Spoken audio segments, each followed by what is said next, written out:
52 ਹੁਕਮਾਂ ਵਿੱਚੋਂ ਜੋ ਪਹਿਲਾ ਹੁਕਮ ਗੁਰੂ ਗੋਬਿੰਦ ਸਿੰਘ ਪਾਤਸ਼ਾਹ ਨੇ ਆਪਣੇ ਸਿੱਖ ਸੇਵਕਾਂ ਦੇ ਲਈ, ਖਾਲਸਾ ਪੰਥ ਲਈ, ਸਿੱਖ ਜਗਤ ਲਈ ਬਖਸ਼ਿਆ, ਮਹਾਰਾਜ ਆਖਣ ਲੱਗੇ ਕਿਰਤ ਧਰਮ ਕੀ ਕਰਨੀ, ਕਿਰਤ ਧਰਮ ਕੀ ਕਰਨੀ।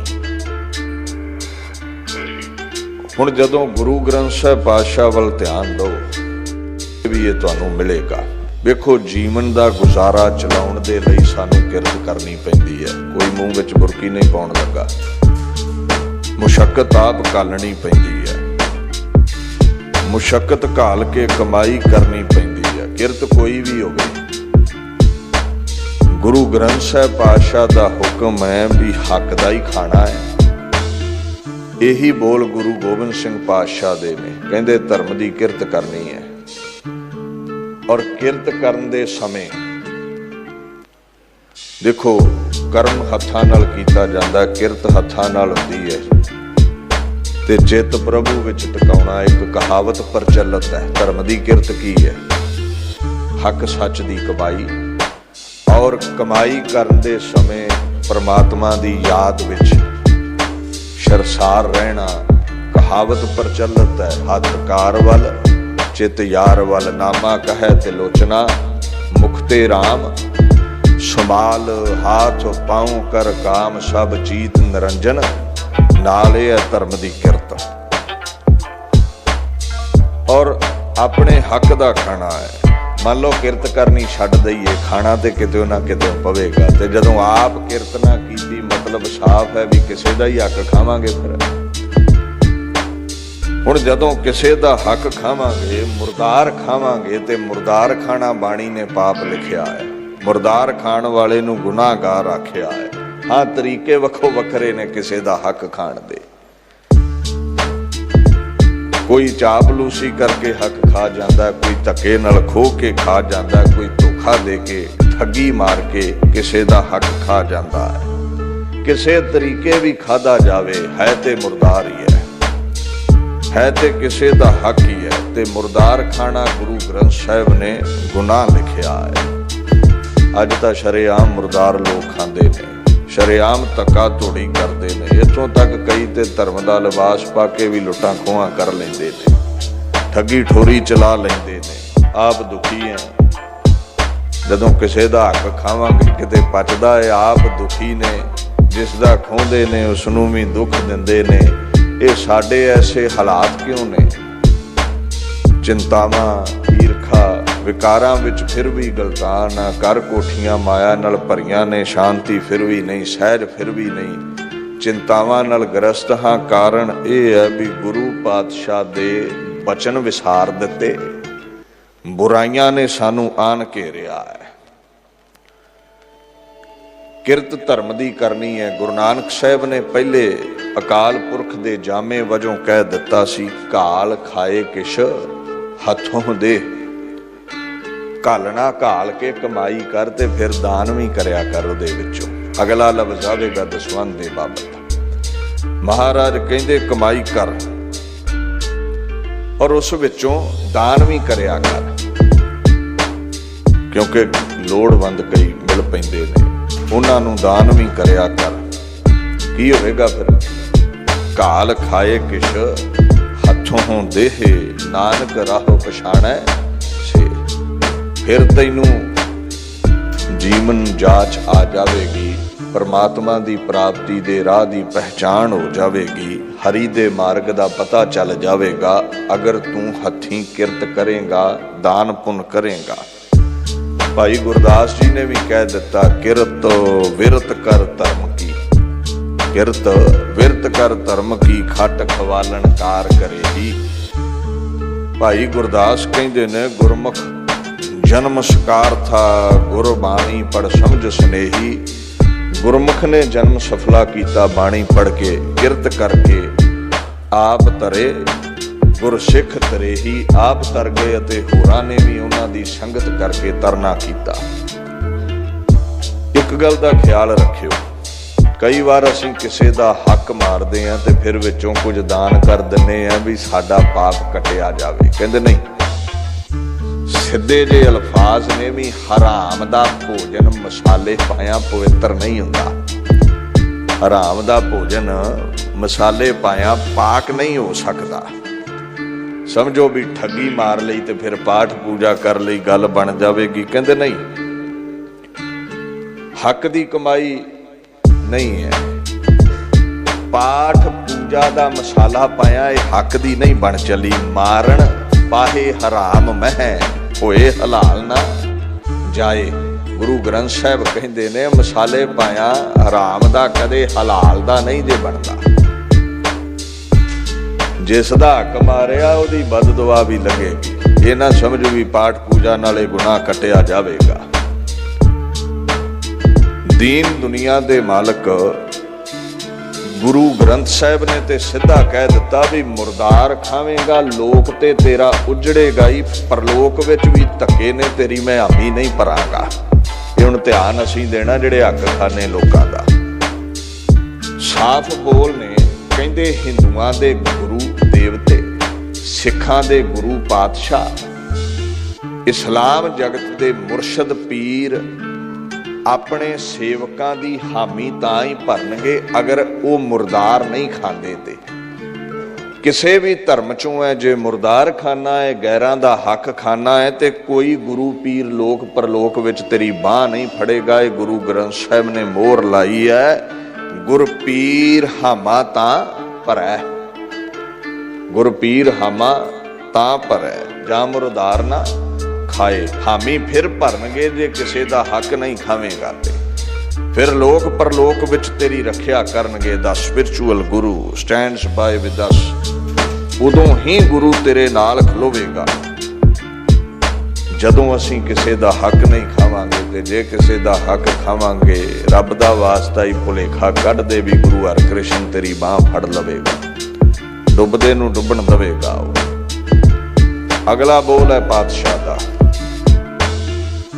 दसवंध देना। दे दसवंध गुरु के रूड़ा। गुरु गोबिंद सिंह पातशाह कहंदे जिहड़ा मुशक्कतां घाल के कमाया है उहदे चों 10वां हिस्सा गुरु की गोलक लई कढना है। तुसीं देखो गुरु महाराज ने मुशक्कत घालण तो, सुख सहूलतां धन दौलत इकट्ठी करन तो नहीं रोकिया। साफ कहा है, उद्यम करेंदियां जियो तू कमावदियां सुख पुंज। उद्यम कर, मुशक्कतां घाल, कमाई कर, माया इकट्ठी कर लै, जीवन दा गुजारा चंगा चले तेरा। पर एक खूह है, पानी खलोता ही रवे ते मुश्क मार जाता है, उहदे चों वरतीदा रवे ते प्रफुल्लत रहिंदा है। हुण माया इकट्ठी करनी सी, वस्तुआं इकट्ठियां करनियां सी, जीवन दा गुजारा चलदा रवे। पर कई बार की हुंदा वस्तुआं 'च ही खचत हो जाने आ, देण वाला गुरु नानक भुल जांदा। मुश्किल उदों खड़ी हुंदी है। जाना मंजिल ते सी, साधन दे नाल ही मोह पा लईए ते गल नहीं चलेगी। ट्रेन लैनी अमृतसर दी, मंजिल अमृतसर है, ट्रेन विचों ही ना उठो, ये गल नहीं चलेगी। असीं माया नाल मोह पा लिया, मंजिल विसार दित्ती, मुश्किल इत्थे है। माया ते उसने बनाई साडी वरतों लई सी। दीन दुनिया दे मालक गुरु गोबिंद सिंह कहंदे भी वेखो नेक कमाई विचों 10वां हिस्सा गुरु की गोलक विच पाउणा है। ओ गुरु की गोलक जिहड़ी लोड़वंदां दे काम आउंदी है। वेखो कोई गरीब है, तन ते कपड़ा नहीं, गरीब दे तन नूं कपड़ा लै देना, तन ढक देना। एक अपाहज है, वो कमाई नहीं कर सकता, उसदियां आंदरां तपियां ने, भुख दे सहत है, ਉਹਦੇ ਮੂੰਹ ਨੂੰ कोई बुरकी ला देनी। ये अपने 10वें हिस्से चो करना है। कोई हालातां दा मारिया रबी आफत आ गई, हड़ आ गए, किते काल पै गया, किसे दी फसल नूं अग लग गई, ऐसे लोड़वंदां दी मदद करनी। आपां कई बार कह दिंदे ना, गरीब दा मूंह गुरु दी गोलक है। गुरु दे दर लई दसवंध कढना। और वेखो गुरुद्वारा बंगला साहिब बैठे हो, हरमंदर साहिब जांदे हो, हज़ारां गुरु घर ने। गुरु की गोलक विच जिहड़ा तुसीं 10वां हिस्सा अपना पाउंदे हो, उहदे नाल लखां लोड़वंद लोक लंगर छकदे ने, भोजन छकदे ने। और सिख जगत दी ये वडियाई है भी किते भी कोई रब्बी आफत आवे, किते हड़ आउण, किते भूकंप आवे, ਹਾਲਾਤ ਬਦਤਰ ਹੋ ਜਾਣ, ਕਿਤੇ ਬੱਦਲ ਫਟ ਜਾਵੇ, ਕਿਤੇ ਲੜਾਈ ਲੱਗੀ ਹੋਵੇ, ਤੇ ਗੁਰੂ ਕੇ ਸਿੱਖ ਆਪਣੇ ਦਸਵੰਧ ਚੋਂ ਭੋਜਨ ਵਸਤਰ ਪਦਾਰਥ ਲੈ ਕੇ ਉਸ ਜਗ੍ਹਾ ਪਹੁੰਚ ਕੇ ਸੇਵਾ ਕਰ ਆਉਂਦੇ ਨੇ। ਗੁਰੂ ਨਾਨਕ ਨਿਰੰਕਾਰੀ ਦੀਆਂ ਖੁਸ਼ੀਆਂ ਪ੍ਰਾਪਤ ਕਰ ਲੈਂਦੇ ਨੇ। ਹੁਣ ਤੇਰੇ ਦਸਵੰਧ ਕੱਢਣ ਨਾਲ ਇੱਕ ਖੁਸ਼ਹਾਲ ਸਮਾਜ ਦੀ ਸਿਰਜਣਾ ਹੋ ਸਕਦੀ ਹੈ। ਜਿਹੜੇ ਲੋੜਵੰਦ ਨੇ, ਕਮਾ ਨਹੀਂ ਸਕਦੇ, ਉਹਨਾਂ ਦੀਆਂ ਲੋੜਾਂ ਦੀ ਪੂਰਤੀ ਵੀ ਹੋ ਸਕਦੀ ਹੈ। ਦਸਵੰਧ ਕੱਢਣਾ ਇਸ ਲਈ ਜ਼ਰੂਰੀ ਹੈ। ਹੁਣ ਕਰਦੇ ਕੀ ਹੈ, ਜੇ 10 ਵਸਤੂਆਂ ਦਿੱਤੀਆਂ ਤੇ ਲੱਖਾਂ ਨੇ, ਮੰਨ ਲਓ 10 ਵਸਤੂਆਂ ਸਾਨੂੰ ਉਸਨੇ ਦਿੱਤੀਆਂ ਨੇ, ਵਿੱਚੋਂ ਇੱਕ ਵਸਤੂ ਲੋੜਵੰਦ ਲਈ ਅਸੀਂ ਕੱਢਣੀ ਹੈ, ਕੋਈ ਘਾਟਾ ਨਹੀਂ ਪੈਣ ਲੱਗਾ, 9 ਵੀ ਉਸਨੇ ਹੀ ਦਿੱਤੀਆਂ ਨੇ। ਹੁਣ ਮੁਸ਼ਕਲ ਇਹ ਹੈ ਵੀ ਜਿਸ ਕਰਤਾਰ ਨੇ 10 ਵਸਤੂਆਂ ਸਾਨੂੰ ਦਿੱਤੀਆਂ ਸੀ, ਉਹਦੇ ਨਿਮਿਤ ਅਸੀਂ ਇੱਕ ਵੀ ਕੱਢਣ ਲਈ ਤਿਆਰ ਨਹੀਂ। ਲੋੜਵੰਦਾਂ ਲਈ ਇੱਕ ਵੀ ਵਸਤੂ ਅਸੀਂ ਕੱਢਣ ਲਈ ਤਿਆਰ ਨਹੀਂ। ਤੇ ਮੰਨ ਲਓ 9 ਚੋਂ ਇੱਕ ਹੀ ਜਾਣੀ ਸੀ, 10ਵਾਂ ਹੀ ਜਾਣਾ ਸੀ, 9 ਕੋਲ ਰਹਿ ਗਈਆਂ, 10ਵਾਂ ਹਿੱਸਾ ਚਲਿਆ ਗਿਆ। ਦੇਣ ਵਾਲਾ 10 ਦੀਆਂ 10 ਵਸਤੂਆਂ ਉਹ ਸੀ, ਤੇ ਮੰਨ ਲਵੋ 10 ਹੀ ਖੋਹ ਲਵੇ ਤੇ ਫਿਰ ਉਹਦਾ ਕੀ ਵਿਗਾੜ ਲਓਗੇ। ਸਾਫ ਜਿਹੇ ਬੋਲ ਨੇ, 10 ਵਸਤੂ ਲੈ ਪਾਸ਼ੈ ਪਾਵੈ, 10 ਵਸਤੂ ਲੈ ਪਾਸ਼ੈ ਪਾਵੈ, ਏਕ ਵਸਤ ਕਾਰਨ ਵਿਖੋਟ ਗਵਾਵੈ, ਏਕ ਭੀ ਨਾ ਦੇ, 10 ਭੀ ਫਿਰ ਲੈ, ਤੋ ਬੂੜਾ ਕਹੋ ਕਹਾ ਕਰੇ, ਫਿਰ ਕੀ ਕਰੇਗਾ ਕਹਿੰਦੇ। ਸੋ ਦਸਵੰਧ ਕੱਢਣਾ ਜ਼ਰੂਰੀ ਹੈ। ਸਾਫ ਕਿਹਾ ਪਾਤਸ਼ਾਹ ਨੇ, ਜੋ ਬਾਬੇ ਕੇ ਦਾਮ ਨਾ ਦੇ ਹੈ, ਤਿੰਨ ਕੋ ਗਹਿ ਬਾਬਰ ਕੇ ਲੈ ਹੈ। ਯਾਦ ਰੱਖਿਓ, ਭਾਈ ਮੱਖਣ ਸ਼ਾਹ ਲੁਬਾਣੇ ਦਾ ਜਹਾਜ਼ ਡੁੱਬਦਾ ਸੀ, ਦਸਵੰਧ ਵਾਲਾ ਤਰ ਜਾਂਦਾ ਹੈ, ਤੇ ਬਾਬਾ ਮੱਖਣ ਸ਼ਾਹ ਤਰਲਾ ਲੈਂਦਾ ਨਾਨਕ ਨਿਰੰਕਾਰੀ ਨੂੰ ਚੇਤੇ ਕਰਕੇ, ਆਖਣ ਲੱਗਾ 10ਵਾਂ ਹਿੱਸਾ ਲੋੜਵੰਦਾਂ ਲਈ ਹੈ, ਗੁਰੂ ਕੀ ਗੋਲਕ ਲਈ ਹੈ, ਤੇ ਕਿਰਪਾ ਕਰ ਜਹਾਜ਼ ਬੰਨੇ ਲਾ ਦੇ। ਤੇ ਇਤਿਹਾਸ ਗਵਾਹ ਹੈ, ਗੁਰੂ ਤੇਗ ਬਹਾਦਰ ਸਾਹਿਬ ਨੇ ਮੋਢਾ ਲਾ ਕੇ ਜਹਾਜ਼ ਬੰਨੇ ਲਾਇਆ ਸੀ। ਦਸਵੰਧ ਕੱਢਣ ਵਾਲੇ ਨੂੰ ਡੁੱਬਣੋਂ ਬਚਾ ਲੈਂਦਾ ਹੈ। ਬਾਣੀ ਦਾ ਫਰਮਾਨ ਹੈ, ਕਿਤ ਮੁਖ ਗੁਰਸਾ ਲਾਹੀਐ, ਕਰਨ ਕਾਰਨ ਸਮਰੱਥ, ਗੁਰੂ ਜੋ ਚਾਹੇ ਕਰ ਸਕਦਾ ਹੈ। ਡੁੱਬਦਿਆਂ ਨੂੰ ਬੰਨੇ ਲਾ ਦਿੰਦਾ ਹੈ।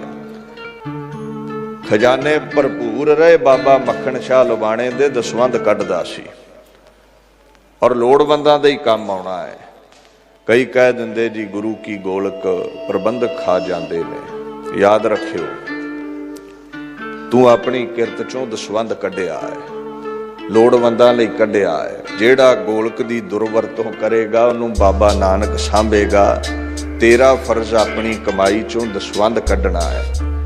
ਗਰੀਬ ਗੁਰਬੇ ਦਾ ਤਨ ਢੱਕਣਾ ਹੈ, ਭੋਜਨ ਨਾਲ ਆਂਦਰਾਂ ਢੱਕਣੀਆਂ ਨੇ। ਯਾਦ ਰੱਖਿਓ, ਕਰਨੀ ਦਾ ਹਿਸਾਬ ਗੁਰੂ ਨਾਨਕ ਨੇ ਕਰਨਾ ਹੈ, ਤੇ ਜਿਹਦੀ ਮੰਦੀ ਕਰਨੀ ਹੋਈ ਉਹਦੇ ਤੋਂ ਦੂਰ ਹੋਵੇਗਾ 84 ਦੇ ਗੇੜ ਵਿੱਚ। ਜਿਹਦੀ ਚੰਗੀ ਕਰਨੀ ਹੋਈ ਨਾਨਕ ਨਿਰੰਕਾਰੀ ਉਹਨੂੰ ਸੀਨੇ ਨਾਲ ਲਾ ਲਵੇਗਾ। ਕਰਮੀ ਆਪੋ ਆਪਣੀ ਕੇ ਨੇੜੇ ਕੇ ਦੂਰ, ਕੋਈ ਨੇੜੇ ਆ ਕਰਤੂਤ ਵਿਗੜ ਗਈ ਦੂਰ, ਕਰਮ ਚੰਗਾ ਸੀ ਤੇ ਨੇੜੇ ਹੈ। ਦੀਨ ਦੁਨੀਆ ਦੇ ਮਾਲਕ ਕਹਿੰਦੇ ਦਸਵੰਧ ਕੱਢਿਆ ਕਰ। ਫਿਰ ਧਿਆਨ ਦਿਓ, ਖੂਹ ਚੋਂ ਜਲ ਵਰਤਦੇ ਰਹੋ ਤੇ ਮੁੱਕਦਾ ਨਹੀਂ ਹੈ, ਪ੍ਰਫੁੱਲਤ ਰਹਿੰਦਾ ਹੈ, ਖੁਸ਼ਬੂਆਂ ਆਉਂਦੀਆਂ ਨੇ, ਸਵੱਛ ਰਹਿੰਦਾ ਹੈ। ਪਾਣੀ ਕੱਢਣਾ ਛੱਡ ਦਿਓ ਤੇ ਪਾਸ ਮਾਰਨ ਲੱਗ ਜਾਂਦਾ ਹੈ। ਇਹ ਜਮਾਂ ਹੀ ਰਹਿ ਜਾਂਦੇ ਹੁੰਦੇ ਕਈ ਵਾਰ ਬੈਂਕ ਵਿੱਚ, ਤੇ ਬਾਪੂ ਮੰਜੇ ਤੇ ਪਿਆ ਰਹਿ ਜਾਂਦਾ ਹੁੰਦਾ ਹੈ। ਗੁਰੂ ਦਾ ਫਰਮਾਨ ਹੈ, ਦਸਵੰਧ ਕੱਢਿਆ ਕਰ, ਲੋੜਵੰਦ ਦੀ ਮਦਦ ਕਰਿਆ ਕਰ। ਤੀਸਰਾ ਉਪਦੇਸ਼ ਦੀਨ ਦੁਨੀਆ ਦੇ ਮਾਲਕ ਕਰਦੇ ਨੇ, ਕੰਠ ਕਰਨੀ ਗੁਰਬਾਣੀ। ਗੁਰਬਾਣੀ ਨੂੰ ਕੰਠ ਕਰਨਾ ਹੈ। ਵੇਖੋ, ਇੱਕ ਧਨਾੜ ਬੰਦਾ ਵਿਦੇਸ਼ ਚਲਿਆ ਜਾਵੇ, ਰਹਿਣ ਵਸੇਬੇ ਲਈ ਹੋਟਲ ਦੇ ਅੱਗੇ ਖਲੋਤਾ ਹੈ, ਰਿਸੈਪਸ਼ਨ ਤੇ ਚਲਿਆ ਜਾਂਦਾ ਹੈ, ਤੇ ਜਾ ਕੇ ਉੱਥੇ ਇਹ ਗੱਲ ਆਖੇ ਵੀ ਮੈਂ ਕਰੋੜਾਂ ਪਤੀ, ਮੈਂ ਅਰਬਾਂ ਪਤੀ, ਮੇਰੇ ਬੈਂਕ ਖਾਤੇ ਭਰੇ ਹੋਏ ਨੇ, ਤੇ ਮੈਨੂੰ ਰਾਤ ਰਹਿਣ ਲਈ ਇੱਕ ਕਮਰਾ ਦੇ ਦਿਓ। ਤੇ ਉਹ ਜਿਹੜੇ ਨੌਕਰ ਚਾਕਰ ਨੇ ਹੋਟਲ ਚਲਾਉਣ ਵਾਲੇ, ਉਹ ਆਖਣਗੇ ਭਾਈ ਜੇ ਰਾਤ ਕੱਟਣੀ ਹੈ ਤੇ ਜੇਬ ਢਿੱਲੀ ਕਰ, ਦੱਸ ਤੇਰੇ ਕੋਲ ਕਿੰਨੇ ਪੈਸੇ ਨੇ। सानू नहीं लेखा जोखा तेरे बैंक खातियां दा, ना कोई लैना देना, तू करोड़ां पति है, तू लख पति है कि कख पति है, जेब विच की है वो गल कर तू। माया उही काम आउंदी है जिहड़ी कोल है, बैंकां बुंकां वाली दा ते कई वार पता ही नहीं चलदा, उत्थे ही रह जांदी है। सियाणियां ने एक कहावत बनाई उत्थे, कहंदे माया उही अपनी है जिहड़ी कोल है, जिहड़ी दबी हुई है उहदा की पता उहदा हकदार कौन बनेगा। इस गल का ख्याल रखियो, पैसे उही अपने ने जिहड़े मौके ते कम आ गए, जिहड़े जेब विच ने। और विद्वान पुरुषां ने कहावत बना दी, सियाणियां ने, कहंदे पैसा गंढ ते बाणी कंठ। जिहड़ा गंढ विच है, जिहड़ा कोल है, जिहड़ा हथ विच है, उही पैसा सबला है। बाणी जिहड़ी कंठ है ना, वो हर वेले सिख दे कम आउण वाली है। इस गल का ख्याल रखियो। ठीक है, तू गुरु ग्रंथ साहिब पातशाह का पाठ कर सकता है, 18 10 20 पाठ कर लेना है, शुद्ध पाठ कर लेना है। हुण गुरु ग्रंथ साहिब पातशाह नूं हर जगह ते तू नाल लिजा नहीं सकता। मन लो कोई बंदा जॉब ते है, वैसे तो वेखो बाणी सहज नाल पढ़नी, किरत करना एक वखरा विशा है, किरत करदिआं रब नूं चेते रखना ये वखरा विशा है। पर साडे लई नितनेम जरूरी है। दिन दी आरंभता अमृत वेले उठ के नितनेम तो करनी पवेगी। अगले बचनां विच गुरु गोबिंद सिंह ये भी हुक्म करनगे, अमृत वेला जरूरी है, अगे बचन आवेगा। मन लो देवनेत कोई ऐसी हो जावे भी बंदा सबर विच सी, नितनेम दा टाइम हो गया, इशनान करन नूं पानी नहीं है, ते गंदे मंदे हत्थां नाल हुण ना ते गुड़का साहिब ही फड़ सकदा है, और रब करे सबर दे विच तुहाडे कोल गुड़का साहिब ही नहीं है, ते तुहाडा जीवन काल दा नेम अज टुट जावेगा। ते जे बाणी होई कंठ, जपजी जाप सवैये चौपी नंद होया कंठ, ते तुहाडा नेम नहीं टुटेगा। तन भावें स्वश नहीं सी, मन तुहाडा स्वश ही रहेगा, क्योंकि बाणी पढ़ लई है तुसीं। बाणी दी शोभा बड़ी है, ते जेड़ी श्वासां दे धागे विच परोई गई तुहानूं जेड़ी कंठ है, वो हर समय तुहाडा मार्गदर्शन करेगी, हर समय तुहाडे कारे आवेगी, तुहाडा जीवन सौर जावेगा। याद रखियो, दीन दुनिया दे मालक गुरु गोबिंद सिंह कहंदे कंठ करनी है गुरबाणी। कोई ड्यूटी ते है, कोई जॉब ते है, कोई सबर विच है, कंठ बाणी जिसनूं याद है, गलूए मुबारक विच श्वासां विच जिसदे बाणी समाई है, जो कंठ दा हार है बाणी, वो हर समय तुहाडे कारे आ सकदी है, कम आ सकदी है। नाले साफ पिया कहंदे हीरे जवाहरातां दे हार पाया ते रब गले नहीं मिलदा, पर जे श्वासां दी माला विच प्रभु दा नाम होवे, कंठ विच बाणी दा हार होवे, ते जरूर गल नाल लग जांदा है। अन दिन नानक नाम ते आए, ध्यान दिओ। दिन रात जेड़े श्वासां अंदर परमात्मा दी कीर्ति दे मणके परोई बैठे ने, बाणी परोई बैठे ने, अन दिन नानक नाम ते आए, जी प्राण का दाता।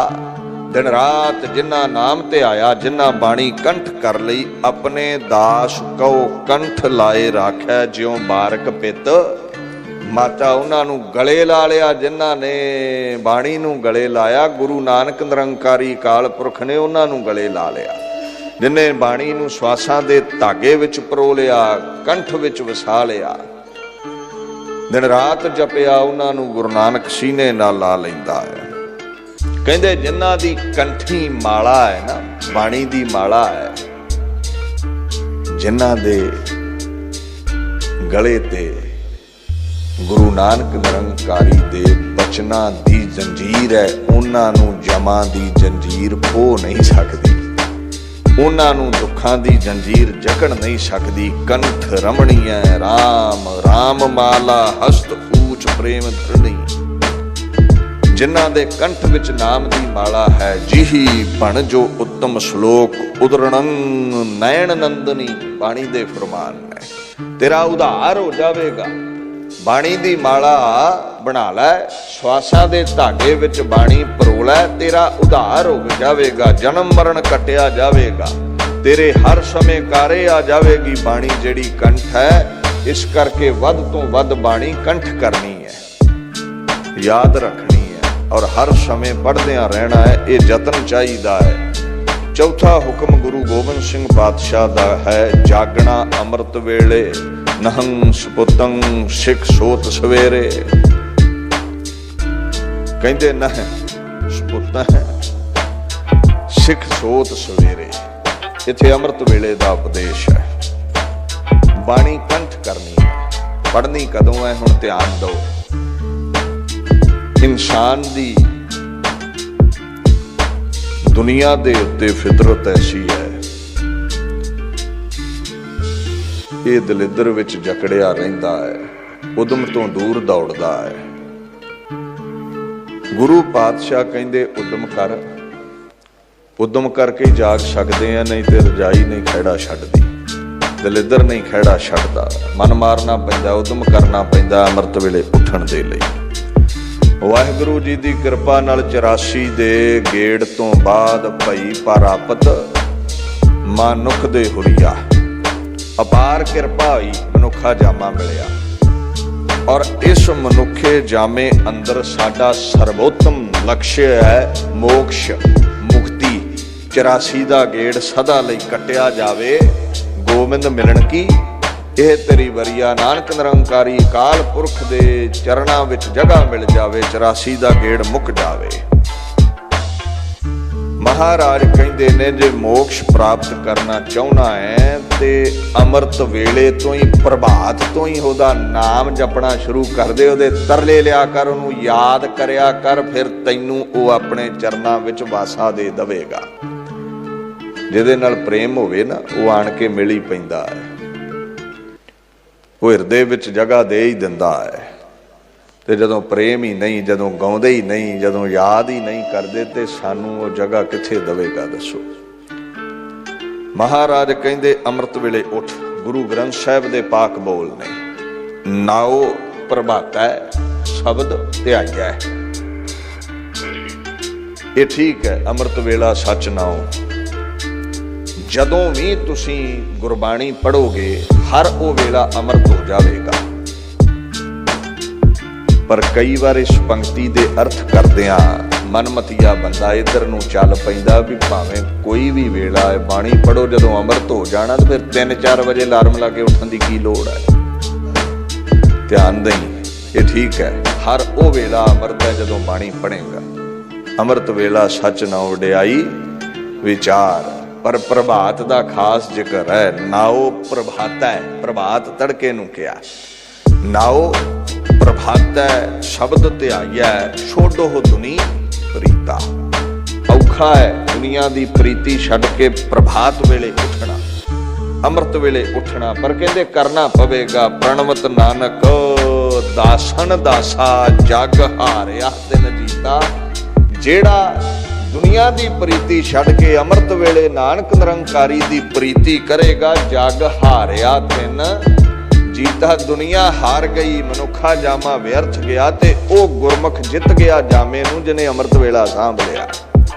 एडी महिमा है, ये सिੱਖੀ दा नेम है। साफ लिखिया है सिੱਖੀ दा नेम गुरु ग्रंथ साहिब दे विच। उठ इशनान करहो प्रभाते सोए हर आराधे। अमृत वेले उठ, प्रभाते उठ, इशनान कर ते फिर गुरु नानक निरंकारी नूं चेते कर। नानक निरंकारी दे गुण गा। Rise in the early hours in the morning. तड़के दे उठ, प्रभाते उठ, अमृत वेले उठ, गुरु नानक निरंकारी नूं चेते कर। कहंदे जीवन विच भावें तेरे किन्ने भी विघन होए, विखड़े दाओ लंघाए मेरा सतगुर। अमृत वेले उठण वालियां दा जीवन कैसा है, किवें जीवन उन्हां दा गुजरदा है। कहंदे विखड़े दाओ लंघावे मेरा सतगुर, सुख सहज सेती कर जाते ਉਹਨਾਂ ਦੇ ਜੀਵਨ ਚੋਂ ਵਿਘਨ ਕੱਟੇ ਗਏ, ਦੁੱਖ ਕੱਟੇ ਗਏ, ਬਿਖੜੇ ਪੈੜੇ ਸੁਖਾਲੇ ਕਰ ਦਿੱਤੇ, ਜਿਨ੍ਹਾਂ ਨੇ ਪ੍ਰਭਾਤੇ ਉੱਠ ਕੇ ਇਸ਼ਨਾਨ ਕਰਕੇ ਅੰਮ੍ਰਿਤ ਵੇਲਾ ਸਾਂਭਿਆ, ਬਾਣੀ ਪੜ੍ਹੀ ਹੈ। ਠੀਕ ਹੈ, ਹਰ ਵੇਲੇ ਨੂੰ ਹੀ ਅੰਮ੍ਰਿਤ ਬਣਾ, ਪਰ ਸ਼ੁਰੂ ਪ੍ਰਭਾਤ ਤੋਂ ਕਰ, ਸ਼ੁਰੂ ਤੜਕੇ ਤੋਂ ਕਰ। ਅੰਮ੍ਰਿਤ ਵੇਲੇ ਉੱਠਣ ਵਾਲਿਆਂ ਦੇ ਬਿਖੜੇ ਪੈਂਡੇ ਵੀ ਸੁਖਾਲੇ ਕਰ ਦਿੰਦੇ ਨੇ ਗੁਰੂ ਪਾਤਸ਼ਾਹ। ਫਰੀਦ ਜੀ ਨੇ ਤੇ ਸਿੱਧਾ ਕਹਿ ਦਿੱਤਾ, ਸਾਧਾਂ ਨੂੰ ਕਿਸੇ ਦਾ ਡਰ ਨਹੀਂ ਹੁੰਦਾ, ਹਜੇ ਆਪਣੇ ਵਰਗੇ ਅਰਥ ਕਰਨ ਲੱਗੇ ਝੱਕ ਜਾਂਦੇ ਨੇ, ਬਾਣੀ ਤੇ ਸਿੱਧੀ ਚੋਟ ਕਰਦੀ ਹੈ। ਬਾਬਾ ਫਰੀਦ ਤੇ ਸਿੱਧਾ ਹੀ ਚੱਲ ਪਏ। ਉਹ ਮਹਾਂਪੁਰਸ਼ ਕਹਿੰਦੇ ਵੀ ਜਿਹੜਾ ਅੰਮ੍ਰਿਤ ਵੇਲੇ ਉੱਠਿਆ ਨਹੀਂ ਉਹ ਤੇ ਜੀਂਦਾ ਹੀ ਮੋਇਆ ਹੋਇਆ ਹੈ। ਉਹਨੂੰ ਮੁਰਦਾ ਕਿਹਾ, ਫਰੀਦਾ ਪਿਛਲ ਰਾਤ ਨਾ ਜਾਗੇ ਓਹੇ, ਜੀ ਵੰਦੜੋ ਮੋਇਓ ਹੈ।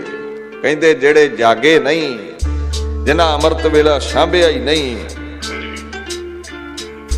ਉਹ ਜਿਉਂਦੇ ਹੀ ਮੋਏ ਹੋਏ ਨੇ, ਉਹਨਾਂ ਦਾ ਜੀਵਨ ਵਿਅਰਥ ਹੈ। ਜੇ ਤੈ ਰੱਬ ਵਿਸਾਰਿਆ ਤਾਂ ਰੱਬ ਨਾ ਵਿਸਰਿਓ। ਯਾਦ ਰੱਖਿਓ, ਗੁਰੂ ਗ੍ਰੰਥ ਸਾਹਿਬ ਵਿੱਚ ਸਿੱਖ ਦੀ ਡੈਫੀਨੇਸ਼ਨ ਵੀ ਕੁਝ ਐਸੀ ਹੈ। ਜਦੋਂ ਤੁਸੀਂ ਰੋਜ਼ ਪੜ੍ਹਦੇ ਹੋ ਨਾ, ਗੁਰ ਸਤਿਗੁਰ ਕਾਜੋ ਸਿੱਖ ਖਾਏ ਸੋ ਭਲਕੇ, ਉੱਠ ਹਰ ਨਾਮ ਤੇ ਆਵੈ, ਉਦਮ ਕਰੇ ਭਲਕੇ ਪ੍ਰਭਾਤੀ, ਇਸ਼ਨਾਨ ਕਰੇ ਅੰਮ੍ਰਿਤ ਸ਼ਰਨ ਆਵੈ, ਫਿਰ ਚੜ੍ਹੈ ਦਿਵਸ ਗੁਰਬਾਣੀ ਗਾਵੈ, ਬਹਿੰਦਿਆਂ ਉੱਠਦਿਆਂ ਹਰ ਨਾਮ ਤੇ ਆਵੈ। ਸਿੱਖ ਦੀ ਡੈਫੀਨੇਸ਼ਨ ਹੈ ਤੜਕੇ ਉੱਠਣਾ ਪਵੇਗਾ, ਪ੍ਰਭਾਤੇ ਨਾਮ ਤੇ ਆਉਣਾ ਪਵੇਗਾ, ਹਰ ਸਵਾਸ ਨਾਲ ਜਪਣਾ ਪਵੇਗਾ, ਤੇ ਉਹਦੇ ਤੋਂ ਬਾਅਦ ਉੱਠਦਿਆਂ ਬਹਿੰਦਿਆਂ ਹਰ ਨਾਮ ਤੇ ਆਵੇ। ਇਹ ਸਿੱਖ ਦੀ ਡੈਫੀਨੇਸ਼ਨ ਹੈ। ਇਹ 52 ਹੁਕਮ ਹੀ ਜਦੋਂ ਧਿਆਨ ਨਾਲ ਪੜੋਗੇ ਸਮਝ ਆਵੇਗੀ ਵੀ ਇਹਨਾਂ ਦੀ ਜੜ ਗੁਰੂ ਗ੍ਰੰਥ ਸਾਹਿਬ ਵਿੱਚ ਹੈ। ਹਰ ਹੁਕਮ ਦੇ ਪਰਥਾਏ ਬੋਲ ਤੁਹਾਨੂੰ ਗੁਰੂ ਗ੍ਰੰਥ ਸਾਹਿਬ ਦੀ ਬਾਣੀ ਵਿੱਚ ਮਿਲ ਪੈਣਗੇ।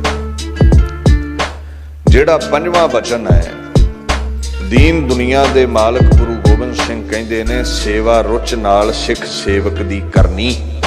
ਦੇਖੋ, ਮਾਨਵਤਾ ਦੀ ਸੇਵਾ ਸਫਲੀ ਹੈ, ਮਨੁੱਖਤਾ ਦੀ ਸੇਵਾ ਸਫਲੀ ਹੈ, ਲੋੜਵੰਦ ਦੀ ਸੇਵਾ ਸਫਲੀ ਹੈ, ਤੇ ਸਿੱਖ ਸੇਵਕ ਦੀ ਕੀਤੀ ਹੋਈ ਸੇਵਾ ਦਾ ਆਮ ਨਾਲੋਂ ਵੀ ਵਧੇਰੇ ਫਲ ਹੈ। ਧਿਆਨ ਰੱਖਿਓ ਇਸ ਗੱਲ ਦਾ। ਸਿੱਖ ਕੌਣ ਹੈ? ਸੋ ਸਿੱਖ ਸਖਾ ਬੰਦਪ ਹੈ ਭਾਈ, ਜੇ ਗੁਰ ਕੇ ਭਾਣੇ ਵਿੱਚ ਆਵੇ। ਸੇਵਕ ਕੌਣ ਹੈ? ਠਾਕੁਰ ਕਾ ਸੇਵਕ ਆਗਿਆਕਾਰੀ। ਮਹਾਰਾਜ ਕਹਿੰਦੇ ਸੇਵਾ ਰੁਚ ਨਾਲ ਸਿੱਖ ਸੇਵਕ ਦੀ ਕਰਨੀ। ਸਾਧੂਆਂ ਸਤਪੁਰਸ਼ਾਂ ਦੀ ਜਿਹੜੇ ਸੇਵਾ ਨਹੀਂ ਨਾ ਕਰਦੇ, ਸਿੱਖ ਸੇਵਕਾਂ ਦੀ, ਗੁਰੂ ਦੇ ਹੁਕਮ ਵਿੱਚ ਚੱਲਣ ਵਾਲਿਆਂ ਦੀ ਜਿਹੜੇ ਸੇਵਾ ਨਹੀਂ ਕਰਦੇ, ਕਬੀਰ ਜੀ ਨੇ ਬੜਾ ਕਠੋਰ ਬਚਨ ਕਿਹਾ ਹੈ। ਕਬੀਰ ਜਾਂ ਘਰ ਸਾਧਨਾ ਸੇਵੀਐ ਹਰ ਕੀ ਸੇਵਾ, ਨਾਹੇ ਤੇ ਕਰ ਮਰਹਟ ਸਾਰਖੇ ਭੂਤ ਬਸ ਹੈ ਤਿਨ ਮਾਹੇ। ਕਹਿੰਦੇ ਜਿੱਥੇ ਸਾਧੂ ਸਤਪੁਰਸ਼ ਦੀ, ਲੋੜਵੰਦ ਦੀ, ਗਰੀਬ ਗੁਰਬੇ ਦੀ ਤੂੰ ਸੇਵਾ ਨਹੀਂ ਨਾ ਕਰਦਾ, ਉਹ ਘਰ ਨਹੀਂ ਹੈ। ਜਿੱਥੇ ਸਤਪੁਰਸ਼ ਦੀ ਸੇਵਾ ਨਹੀਂ ਹੈ, ਉਹ ਤੇ ਕਹਿੰਦੇ ਕਬਰਸਤਾਨ ਹੈ, ਉਹਦੇ ਭੂਤ ਖਾਨਾ ਹੈ। ਉਹ ਬੰਦਾ ਥੋੜਾ ਹੈ ਜਿਹੜਾ ਸਤਪੁਰਸ਼ ਦੀ ਸੇਵਾ ਨਾ ਕਰੇ, ਉਹਦੇ ਕਹਿੰਦੇ ਭੂਤ ਹੈ। ਇਹ ਕਬੀਰ ਜੀ ਦੇ ਬੋਲ ਨੇ। ਔਰ ਨਾਲ ਧਿਆਨ ਦਿਓ, ਕਹਿੰਦੇ ਰੁਚੀ ਨਾਲ ਸੇਵਾ ਕਰਨੀ ਹੈ, ਪ੍ਰੀਤੀ ਨਾਲ ਸੇਵਾ ਕਰਨੀ ਹੈ। ਮੱਧਾ ਚੱਟੀ ਦੀ ਸੇਵਾ ਨਹੀਂ ਕਰਨੀ, ਵਿਖਾਵੇ ਲਈ ਸੇਵਾ ਨਹੀਂ ਕਰਨੀ, ਗਲੋਂ ਲਾਉਣ ਲਈ ਸੇਵਾ ਨਹੀਂ ਕਰਨੀ। ਪ੍ਰੀਤੀ ਨਾਲ, ਪ੍ਰੇਮ ਨਾਲ, ਭਾਵਨਾ ਦੇ ਨਾਲ ਸੇਵਾ ਕਰਨੀ ਹੈ। ਦੀਨ ਦੁਨੀਆ ਦੇ ਮਾਲਕ ਗੁਰੂ ਸਾਹਿਬ ਕਹਿੰਦੇ ਆ, ਜਦੋਂ ਕੋਈ ਸਿੱਖ ਸੇਵਕ ਹੋਵੇ ਤੇ ਉਹਨੂੰ ਗੁਰੂ ਦਾ ਹੀ ਰੂਪ ਸਮਝ ਕੇ ਉਸ ਦੀ ਸੇਵਾ ਕਰਨੀ ਹੈ। ਸਾਫ਼ ਕਿਹਾ, ਕਹਿੰਦੇ ਸਿੰਘ ਸੋ ਰਹਿਤ ਪੰਚ ਜਿਹੇ ਮਿਲੇ ਮਮ ਸਰੂਪ ਤਹ ਜਾਨੋ ਭਲੇ। ਜਿੱਥੇ ਪੰਜ ਸਿੰਘ ਮਿਲਣ ਸੇਵਾ ਕਰੋ, ਮੇਰਾ ਹੀ ਸਰੂਪ ਸਮਝ ਕੇ ਸੇਵਾ ਕਰੋ ਉਹਨਾਂ ਦੀ। ਜਿੱਥੇ ਗੁਰੂ ਕਾ ਸਿੱਖ ਮਿਲੇ ਉਹਦੀ ਸੇਵਾ ਕਰੋ। ਮਾਨਵਤਾ ਦੀ ਸੇਵਾ ਦੀ ਮਹਿਮਾ ਹੈ, ਗੁਰੂ ਕੇ ਸਿੱਖ ਦੀ ਸੇਵਾ ਦਾ ਮਹੱਤਵ ਹੋਰ ਵੱਧ ਜਾਂਦਾ ਹੈ। ਸਭਨਾਂ ਦੀ, ਲੋੜਵੰਦਾਂ ਦੀ, ਦੀਨ ਦੁਖੀਆਂ ਦੀ ਸੇਵਾ ਕਰੋ, ਸਿੱਖ ਸੇਵਕਾਂ ਦੀ ਸੇਵਾ ਕਰੋ, ਜੀਵਨ ਸਫਲਾ ਹੋ ਜਾਵੇਗਾ। ਇਉਂ ਮਹਾਰਾਜ ਸੱਚੇ ਪਾਤਸ਼ਾਹ ਕਹਿੰਦੇ, ਜੋ ਸਿੱਖ ਸੇਵਕ ਨੂੰ ਅਰਪਣ ਕਰੋਗੇ ਉਹ ਸਾਡੇ ਤੱਕ ਹੀ ਪਹੁੰਚ ਜਾਂਦਾ ਹੈ। ਪਾਤਸ਼ਾਹ ਕਹਿੰਦੇ ਨੇ, ਵੈਸੇ ਵੀ ਬਾਣੀ ਦਾ ਫਰਮਾਨ ਹੈ, ਸੇਵਾ ਕਰਤ ਹੋਏ ਨਿਹਕਾਮੀ ਤਿਸ ਕੋ ਹੋਤ ਪ੍ਰਾਪਤ ਸੁਆਮੀ। ਪ੍ਰਭੂ ਮਿਲਦਾ ਹੀ ਉਹਨਾਂ ਨੂੰ ਹੈ ਜਿਹੜੇ ਸੇਵਾ ਕਰਦੇ ਨੇ, ਰੁਚੀ ਨਾਲ ਸੇਵਾ ਕਰਦੇ ਨੇ। ਗੁਰੂ ਨੂੰ ਸੇਵਕਾਂ ਦੀ ਕੀਤੀ ਸੇਵਾ ਬੜੀ ਆਉਂਦੀ ਹੈ। ਸਾ ਸੇਵਾ ਕੀਤੀ ਸਫਲ ਹੈ, ਜਿਤ ਸਤਿਗੁਰ ਕਾ ਮਨ ਮੰਨੈ। ਉਹਨਾਂ ਨੂੰ ਇਹ ਸੇਵਾ ਕਰਨੀ ਪਾਉਂਦੀ ਹੈ। ਖੈਰ, ਅੱਗੇ ਦੀਨ ਦੁਨੀਆ ਦੇ ਮਾਲਕ ਛੇਵਾਂ ਉਪਦੇਸ਼ ਕਰਦੇ ਨੇ, ਅਰਥ ਗੁਰਬਾਣੀ ਦੇ ਪੜ੍ਹਨੇ ਗੁਰੂ ਘਰ ਦੇ ਵਿਦਵਾਨ ਸਿੱਖਾਂ ਪਾਸੋਂ। ਗੁਰਬਾਣੀ ਦੇ ਅਰਥ ਪੜ੍ਹਨੇ ਨੇ। ਇਸ ਗੱਲ ਦਾ ਖਿਆਲ ਰੱਖਿਓ, ਗੁਰੂ ਘਰ ਆ ਕੇ ਗੁਰਬਾਣੀ ਪਹਿਲਾਂ ਪ੍ਰੀਤੀ ਨਾਲ ਸੁਣਨੀ ਹੈ। ਬਾਣੀ ਗੁਰੂ ਘਰ ਆ ਕੇ ਪ੍ਰੇਮ ਨਾਲ ਸੁਣਨੀ ਹੈ। ਜੋ ਸੁਣੋਗੇ ਉਹੀ ਪੜ੍ਹੋਗੇ ਨਾ, ਫਿਰ ਪੜ੍ਹਨੀ ਹੈ। ਗੁਰਮੁਖਾਂ ਪਿਆਰਿਆਂ ਪਾਸੋਂ ਸੰਥਿਆ ਲੈ ਕੇ ਬਾਣੀ ਦਾ ਸ਼ੁੱਧ ਉਚਾਰਨ ਸਿੱਖਣਾ ਹੈ ਤੇ ਬਾਣੀ ਪੜ੍ਹਨੀ ਹੈ। ਕਿਸੇ ਆਮ ਇਨਸਾਨ ਦਾ ਵੀ ਪੁੱਠਾ ਨਾ ਲਓ ਤੇ ਉਹਨੂੰ ਚੰਗਾ ਨਹੀਂ ਲੱਗਦਾ। ਹੁਣ ਤੁਸੀਂ ਕਿਸੇ ਦਾ ਵੀ ਨਾਮ ਪੁੱਠਾ ਲੈ ਲਓ, ਉਹਨੂੰ ਪਾਉਂਦਾ ਨਹੀਂ ਹੈ। ਇਹ ਗੁਰੂ ਕੇ ਅੰਗ ਨੇ, ਗੁਰੂ ਕੇ ਬੋਲ ਨੇ। ਜਦੋਂ ਲਗਾ ਮਾਤਰਾ ਗਲਤ ਕਰਦੇ ਹੋ ਤੇ ਕੀ ਗੁਰੂ ਨੂੰ ਪਾਉਂਦਾ ਹੋਵੇਗਾ? ਤੇ ਜੇ ਤੁਹਾਡਾ ਕੋਈ ਪੁੱਠਾ ਨਾ ਲਵੇ, ਤੁਹਾਨੂੰ ਚੰਗਾ ਲੱਗਦਾ ਹੈ ਤੇ ਫਿਰ ਤੇ ਮੰਨ ਲਵੋ। ਦੀਨ ਦੁਨੀਆ ਦੇ ਮਾਲਕ ਗੁਰੂ ਗੋਬਿੰਦ ਸਿੰਘ ਕਹਿੰਦੇ ਗੁਰਬਾਣੀ ਸ਼ੁੱਧ ਪੜ੍ਹਨੀ ਹੈ, ਅਰਥਾਂ ਸਹਿਤ ਪੜ੍ਹਨੀ ਹੈ। ਧਿਆਨ ਦਿਓ, ਗੁਰੂ ਘਰ ਆ ਕੇ ਬਾਣੀ ਸੁਣੀ। ਗੁਰਮੁਖ ਪਿਆਰੇ ਗੁਰੂ ਕੇ ਵਜ਼ੀਰਾਂ ਗ੍ਰੰਥੀ ਸਿੰਘਾਂ ਪਾਸੋਂ, ਗਿਆਨੀਆਂ ਪਾਸੋਂ ਗੁਰਬਾਣੀ ਦੇ ਅਰਥ ਪੜ੍ਹਨੇ ਨੇ, ਸੰਥਿਆ ਲੈਣੀ ਹੈ, ਸ਼ੁੱਧਤਾ ਨਾਲ ਪੜ੍ਹਨਾ ਸਿੱਖਣਾ ਹੈ। ਤੇ ਜਿਹੜਾ ਬਾਣੀ ਨੂੰ ਸੁਣ ਕੇ ਪੜ੍ਹਦਾ ਹੈ, ਗੁਰਮੁਖਾਂ ਪਿਆਰਿਆਂ ਦੇ ਪਾਸੋਂ ਅਰਥ ਬੋਧ ਹਾਸਲ ਕਰਦਾ ਹੈ, ਗੁਰਬਾਣੀ ਦੇ ਅਰਥ ਸਮਝ ਕੇ ਜੀਵਨ ਗੁਰਬਾਣੀ ਅਨੁਸਾਰ ਢਾਲ ਲੈਂਦਾ ਹੈ, ਤੇ ਗੁਰੂ ਗ੍ਰੰਥ ਸਾਹਿਬ ਦੇ ਬੋਲ ਨੇ, ਜਨ ਨਾਨਕ ਬੋਲੇ ਬ੍ਰਹਮ ਵਿਚਾਰ, ਜੋ ਸੁਣੈ ਕਮਾਵੈ ਸੋ ਉਤਰੈ ਪਾਰ। ਜਿਹੜਾ ਬਾਣੀ ਨੂੰ ਸੁਣੇਗਾ, ਬਾਣੀ ਦੇ ਅਰਥ ਸਮਝੇਗਾ, ਅਰਥਾਂ ਅਨੁਸਾਰ ਜੀਵਨ ਨੂੰ ਢਾਲੇਗਾ, ਸੋ ਉਤਰੈ ਪਾਰ। ਉਹ 84 ਦੇ ਗੇੜ ਤੋਂ ਪਾਰ ਹੋ ਜਾਵੇਗਾ। ਹੀ is carried across this world. ਦੁਨੀਆ ਤੋਂ ਪਾਰ ਹੋ ਜਾਵੇਗਾ, ਉਹਦਾ ਪਾਰ ਉਤਾਰਾ ਹੋ ਜਾਵੇਗਾ। ਸੋ ਧਿਆਨ ਦਿਓ, ਕਹਿੰਦੇ ਜਨਮ ਨਾ ਮਰੈ ਨਾ ਆਵੈ ਨਾ ਜਾਏ। ਜਨਮ ਨਾ ਮਰੈ ਨਾ ਆਵੈ ਨਾ ਜਾਏ, ਹਰ ਛੇਤੀ ਉਹ ਰਹਿ ਸਮਾਏ। ਕੌਣ ਜੀ? ਜਨ ਨਾਨਕ ਬੋਲੇ ਬ੍ਰਹਮ ਵਿਚਾਰ, ਜੋ ਸੁਣੈ ਕਮਾਵੈ ਸੋ ਉਤਰੈ ਪਾਰ। ਜਿਹੜਾ ਬਾਣੀ ਨੂੰ ਸੁਣਦਾ ਹੈ, ਸ਼ੁੱਧਤਾ ਨਾਲ ਪੜ੍ਹਦਾ ਹੈ, ਉਹਦੇ ਅਨੁਸਾਰ ਜੀਵਨ ਨੂੰ ਢਾਲਦਾ ਹੈ, ਉਹਦਾ 84 ਦਾ ਗੇੜ ਮੁੱਕ ਜਾਂਦਾ ਹੈ। He remains blended with the Lord। ਉਹ ਪਰਮਾਤਮਾ ਵਿੱਚ ਅਭੇਦਤਾ ਹਾਸਲ ਕਰ ਲੈਂਦਾ ਹੈ। ਔਰ ਵਿਸ਼ੇਸ਼ ਕਰਕੇ ਹਦਾਇਤ ਕੀਤੀ ਵੀ ਗੁਰਬਾਣੀ ਦੇ ਅਰਥ ਗੁਰੂ ਘਰ ਦੇ ਵਿਦਵਾਨ ਸ਼ਰਧਾਵਾਨ ਸਿੱਖਾਂ ਪਾਸੋਂ ਪੜ੍ਹਨੇ ਨੇ। ਮਨਮਤੀਏ ਬੰਦੇ ਕੋਲੋਂ ਅਰਥ ਪੜ੍ਹੋਗੇ, ਜਿਹੜਾ ਗੁਰੂ ਨਾਨਕ ਨਿਰੰਕਾਰੀ ਨੂੰ, ਦਸੋ ਪਾਤਸ਼ਾਹੀਆਂ ਨੂੰ, ਅਕਾਲ ਪੁਰਖ ਦਾ ਸਰੂਪ ਨਹੀਂ ਸਮਝਦਾ, ਉਹ ਗੁਰੂ ਗ੍ਰੰਥ ਸਾਹਿਬ ਦੀ ਬਾਣੀ ਦੇ ਅਰਥ ਇੱਕ ਦੁਨਿਆਵੀ ਕਿਤਾਬ ਦੇ ਅਰਥਾਂ ਵਾਂਗੂ ਹੀ ਕਰਨ ਲੱਗ ਪਵੇਗਾ। ਇਹ ਬ੍ਰਹਮ ਦੇ ਬੋਲ ਨੇ, ਖੁਦਾ ਦੇ ਬੋਲ ਨੇ, ਅਗੰਮੀ ਬੋਲ ਨੇ। ਮਹਾਰਾਜ ਕਹਿੰਦੇ ਨੇ, ਅਨਹਦ ਬਾਣੀ ਗੁਰਮੁਖ ਜਾਣੀ, ਬਿਰਲੋ ਕੋ ਅਰਥਾਵੈ। ਇਹ ਗੁਰਮੁਖਾਂ ਨੂੰ ਹੀ ਅਸਲ ਬਾਣੀ ਦੇ ਅਰਥਾਂ ਦਾ ਬੋਧ ਹੈ। ਕਿਵੇਂ ਹਾਸਲ ਹੋਇਆ? ਗੁਰੂ ਵੱਲ ਮੁਖ ਕਰਕੇ, ਗੁਰੂ ਕੀ ਕਿਰਪਾ ਦੇ ਸਦਕਾ। ਤੇ ਜਿਹੜੇ ਗੁਰਮੁਖ ਜਾਣੇ, ਬਿਰਲੋ ਕੋ ਅਰਥਾਵੇ, ਉਹ ਵਿਰਲੇ ਹੁੰਦੇ ਨੇ ਜਿਹੜੇ ਅਸਲ ਇਹਦੇ ਅਰਥ ਗੁਰੂ ਕੀ ਬਖਸ਼ੀ ਸੋਝੀ ਅਨੁਸਾਰ ਕਰਦੇ ਨੇ। ਸੋ ਗੁਰਮੁਖ, ਗੁਰਮਤੀਆ, ਗੁਰਸਿੱਖ, ਗੁਰੂ ਦੇ ਹੁਕਮ ਅਨੁਸਾਰ ਜੀਵਨ ਬਤੀਤ ਕਰਨ ਵਾਲੇ ਸਤਿਪੁਰਸ਼ ਕੋਲੋਂ ਹੀ ਗੁਰਬਾਣੀ ਦੇ ਅਰਥ ਸਿੱਖਣੇ ਨੇ। ਮਨਮਤੀਆ ਅਰਥਾਂ ਦਾ ਅਨਰਥ ਕਰੇਗਾ, ਆਪ ਡੁੱਬਿਆ ਹੈ, ਤੁਹਾਨੂੰ ਹੀ ਡੋਬ ਦੇਵੇਗਾ। ਭਾਵਨਾ ਵਾਲੇ ਕੋਲੋਂ ਅਰਥ ਪੜ੍ਹਨੇ ਨੇ। ਅੱਗੇ ਮਹਾਰਾਜ ਕਹਿੰਦੇ ਨੇ, ਗੁਰੂ ਪਾਤਸ਼ਾਹ ਨੇ ਅੱਗੇ ਬੋਲ ਕਹੇ ਨੇ,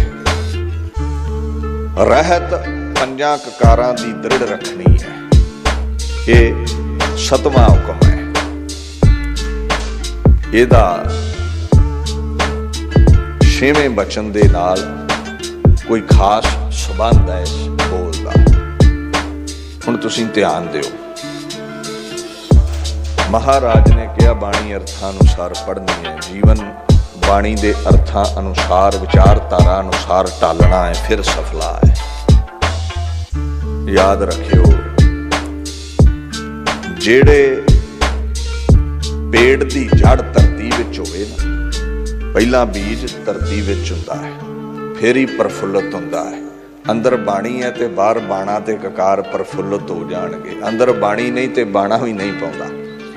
ਤੇ ਜੇ ਬਿਨਾਂ ਬਾਣੀ ਤੋਂ ਬਾਣਾ ਹੈ ਤੇ ਜਿਹੜੇ ਪੇੜ ਦੀ ਜੜ ਨਾ ਹੋਵੇ, ਆ ਨਕਲੀ ਤੁਸੀਂ ਪੇੜ ਵੇਖੇ ਨਾ ਜਿਹੜੇ ਰਾਤ ਨੂੰ ਸੜਕਾਂ ਤੇ ਸਜਾਏ ਹੁੰਦੇ ਫੁੱਲ ਬੂਟੇ ਜੇ ਲਾ ਕੇ, ਨਕਲੀ, ਜਿਹੜੇ ਪੇੜ ਦੀ ਜੜ ਹੀ ਨਹੀਂ ਹੈ, ਨਕਲੀ ਹੈ, ਉੱਤੇ ਹੀ ਐਡਜਸਟ ਕਰ ਦਿੰਦੇ ਨੇ ਧਰਤੀ ਤੇ, ਫੁੱਲ ਝੜੀਆਂ ਜੀਆਂ ਲਾ ਦਿੰਦੇ ਨੇ। ਜਿਹੜੇ ਪੇੜ ਦੀ ਜੜ ਨਹੀਂ, ਨਾ ਉਹ ਫਾਲੀ ਦੇ ਸਕਦਾ, ਨਾ ਫੁੱਲੀ ਦੇ ਸਕਦਾ, ਨਾ ਖੁਸ਼ਬੋਈ ਦੇ ਸਕਦਾ।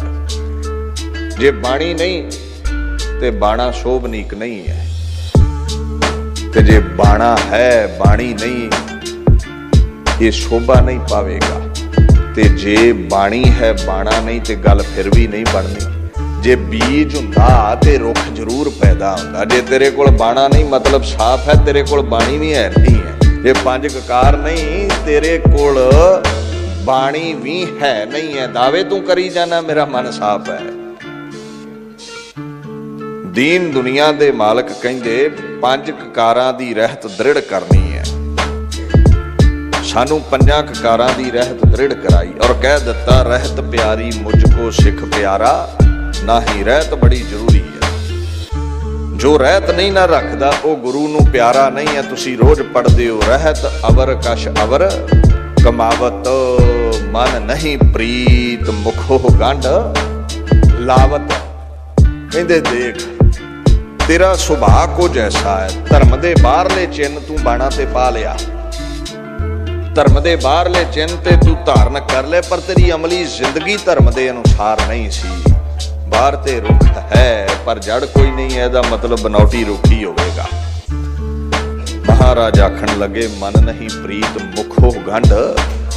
ਮਨ ਅੰਦਰ ਪ੍ਰੀਤੀ ਨਹੀਂ ਹੈ, ਅੰਦਰ ਬਾਣੀ ਨਹੀਂ ਹੈ, ਕੇਵਲ ਉਤੋਂ ਗੱਲਾਂ ਕਰਦਾ ਹੈ, ਡਰਾਮੇ ਕਰਦਾ ਹੈ ਧਾਰਮਿਕ ਹੋਣ ਦੇ। ਬਾਣਾ ਹੀ ਪਾਇਆ ਹੈ। ਕਹਿੰਦੇ ਲੋਕ ਠੱਗੇ ਜਾ ਸਕਦੇ ਨੇ ਬਾਣੇ ਨਾਲ।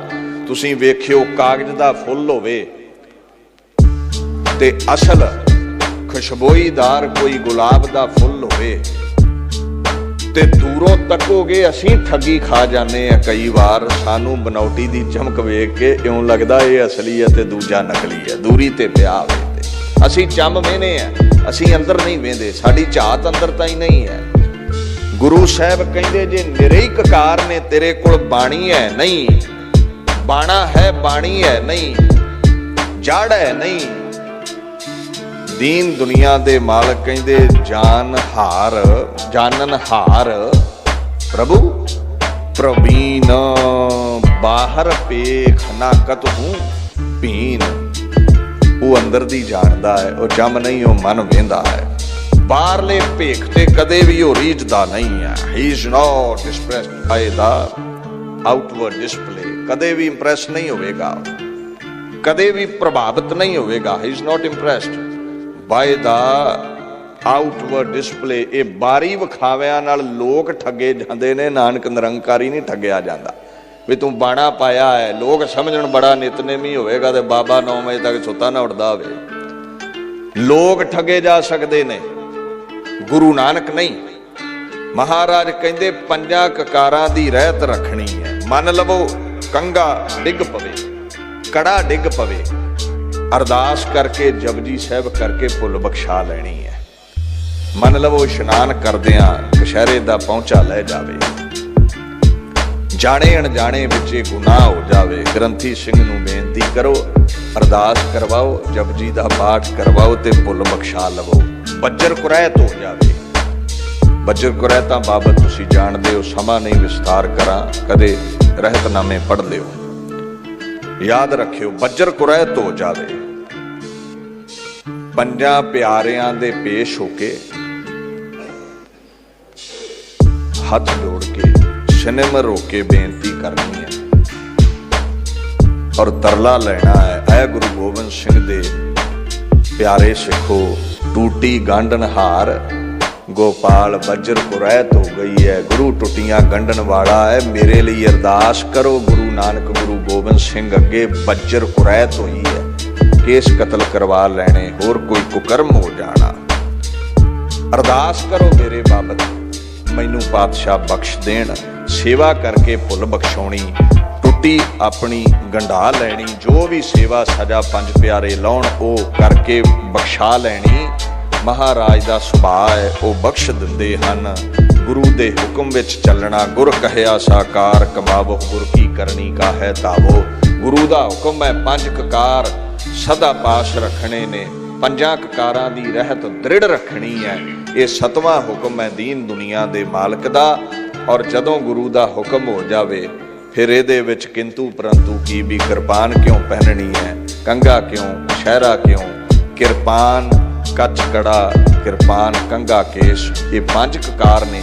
ਇਹਨਾਂ ਦੀ ਰਹਿਤ ਨੂੰ ਦ੍ਰਿੜ ਰੱਖਣਾ ਹੈ। ਇੱਥੇ ਹੀ ਦਾਸ ਵਿਚਾਰ ਨੂੰ ਸੰਕੋਚਦਾ ਹੈ ਜੀ। ਭੁੱਲ ਚੁੱਕ ਦੀ ਖਿਮਾ, ਵਿਚਾਰ ਕਰਦਿਆਂ ਬੇਅੰਤ ਤਰੁੱਟੀਆਂ ਰਹਿ ਜਾਂਦੀਆਂ ਨੇ। ਗੱਜ ਵੱਜ ਕੇ ਫਤਿਹ ਬੁਲਾਓ, ਗੁਰੂ ਪਾਤਸ਼ਾਹ ਬਖਸ਼ ਦੇਣ। ਵਾਹਿਗੁਰੂ ਜੀ ਕਾ ਖਾਲਸਾ, ਵਾਹਿਗੁਰੂ ਜੀ ਕੀ ਫਤਿਹ।